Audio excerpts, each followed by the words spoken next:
Sa mga ka-tech vloggers, mga subscribers, bago at luma, mga supporters, mga dumaan, dumalaw, at bumisita sa channel, lahat ng mga viewers, secret viewers at silent viewers, magandang araw. So ito, natapos na natin yung concert na AB502A, na-restore na natin. So lahat ng kanya-kanyang mga functions ay naibalik na natin, lahat ng 5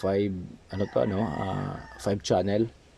Okay, so 5 channel, yung 3 channel sa surround tsaka center, yung main speaker na ibalik na natin, both AB tsaka A and B nabalik na natin, lahat ng mga controls normal na siya, mga switches, yung mga switches talaga ipaliti na. Okay, so dito yung kinabit nung siguro unang gumawa ay ano siya, hindi kasukat yung pinalit ng original yung kanyang switch, kaya ayan siya oh. So kailangan nating lagariin pa yung para umiksi ng konti. Okay? Tapos ito basag-basag na yung mga knob sa ilalim, nilagyan na lang natin ng bakal paikot para hindi siya bumuka. Yan. So dito, yan, yung mga switches na pa rin natin, ibalik pa rin natin sa dati, nalinis pa rin natin. At tingnan niyo naman yung board. Yung board na yan, oh. Malinis na hindi katulad nung nakaraan. Pati yung mga wirings, inayos natin. Ayun yung kinabit nila na Bluetooth, inayos natin yung wire. So para malinis siya tingnan nung sa labat, walang sasabit sa fan. Yan, tingnan nyo naman maigi. So test muna natin sandali, Okay. Ito isang speaker lang ginamit natin. Yan. Yan. Lakasan natin konti. Tapos try natin yung try natin yung mga switches.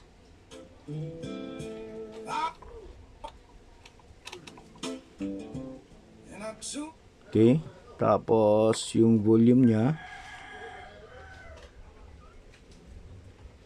try natin yung kanyang yung mga bass.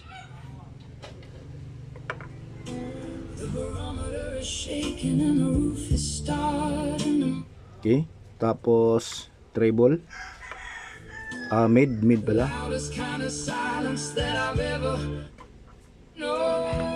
Okay, tapos high.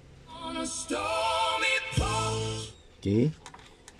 Tapos ito yung niya, loudness.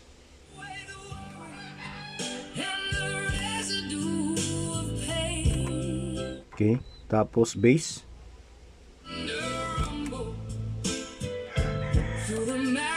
Okay. Tapos dito, ito karaoke, ito yung EQ. Surround dito, maayos na yan. Tapos ito lahat na naibalik na talaga natin sa dati ng normal. Yan siya. Tingnan nyo naman, pasilip, huling pasilip sa board na ginawa natin, yung nilabhan natin. Tapos recapping, lahat ng halos lahat, almost siguro mga 80% ng capacitor na dito pinalitan natin. Maliban lang dito sa mga ganito, yung mga ceramic tsaka yung mangilang-ngilang mga mylar na hindi pa tinamaan ng kalawang Ayan.